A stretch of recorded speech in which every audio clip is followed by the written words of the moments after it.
Welcome to this learning session, eBiz Docs, putting information at your fingertips. In today's session, we are covering remote workers and building a virtual office.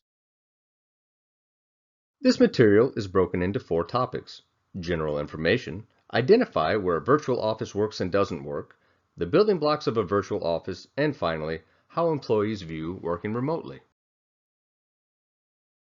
According to the Bureau of Labor and Statistics, over half of Americans can accomplish work from home.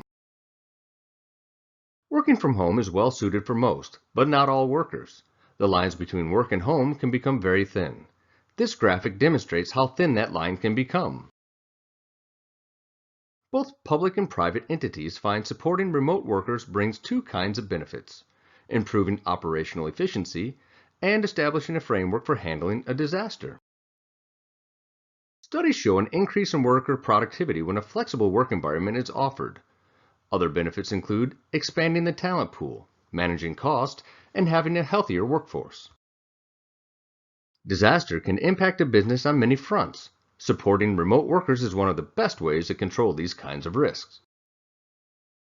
As we recently learned, social distancing is one change many businesses found necessary during the COVID-19 event.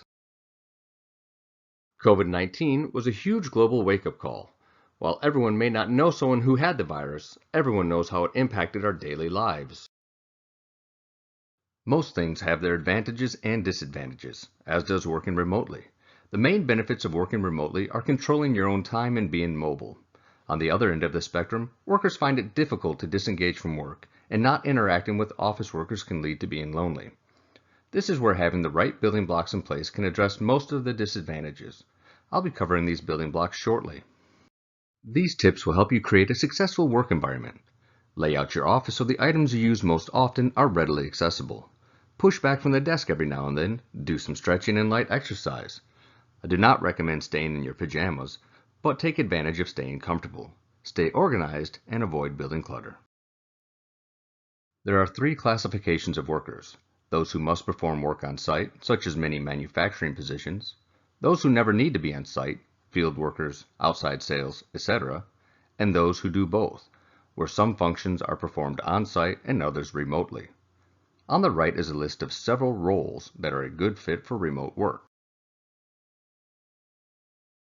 Here's a quick test to determine if working remotely is a fit.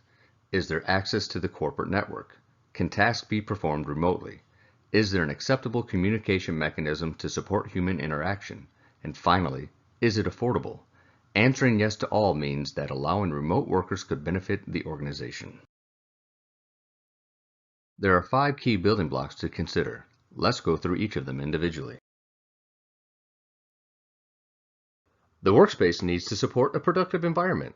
The right space must be of adequate size, have good lighting, some sort of view as an alternative to looking at a computer screen, acceptable noise levels, and power where needed.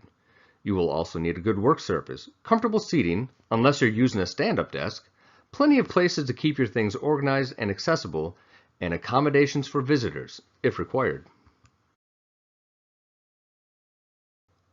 The network is your key to staying connected. Look for a reliable high-speed internet connection. Make sure the connection to the corporate location is encrypted and secure.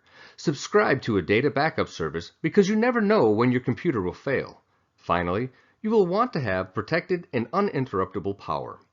If your organization has an IT department, they can be a tremendous help with the technical aspects of your virtual office. Most communications will be conducted over email or the phone. It's best to have a dedicated business-only email address and phone number.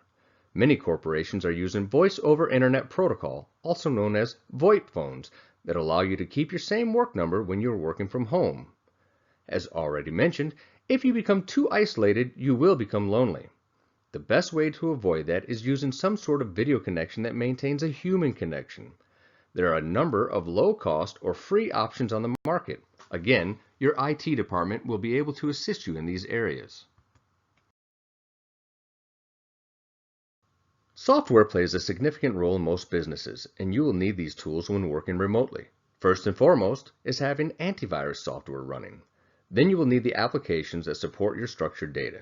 Your CRM or accounting system are good examples of structured data applications. Then you need software to support the unstructured data found in documents and digital files. A document management system lets you and other workers access these documents remotely without going into a physical filing cabinet. It also allows you to control the flow of information across the organization as workflow items, as well as share documents with customers and vendors.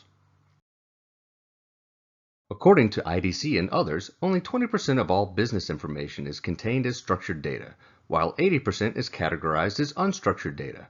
This makes having some form of document management an essential component when working remotely. A document management system also addresses key concerns for improving efficiency, reducing space requirements, maintaining compliance, and controlling cost across the entire organization. Remote office hardware is pretty straightforward. You will need some computer processing capability. It is highly recommended that this be kept separate from your personal computer. Other items most remote workers require is a scanner and a printer. If you are going to be on the phone a good portion of the day, a headset is also recommended. The remote working model is embraced across most businesses and government agencies to provide a more flexible work experience. The statistics also indicate it is here to stay. Over half of office workers will leave a job for one that offers working remotely. If you offer remote working, you will have an 80% advantage attracting new talent over a similar position offered by a business not offering some level of remote work. Once a worker experiences working remotely, they would like to continue working remotely, at least on a part-time basis, for the rest of their career. I hope this presentation provided guidance on working remotely and how it may be a fit for your organization. eBizDoc's primary expertise is in helping public and private organizations gain better efficiency and use of their unstructured data. We welcome the opportunity to discuss your needs and determine if we can be of assistance. Visit our website or call 866-816-1217. We can also be reached by sending an email to info@ebizdocs.com. Thank you.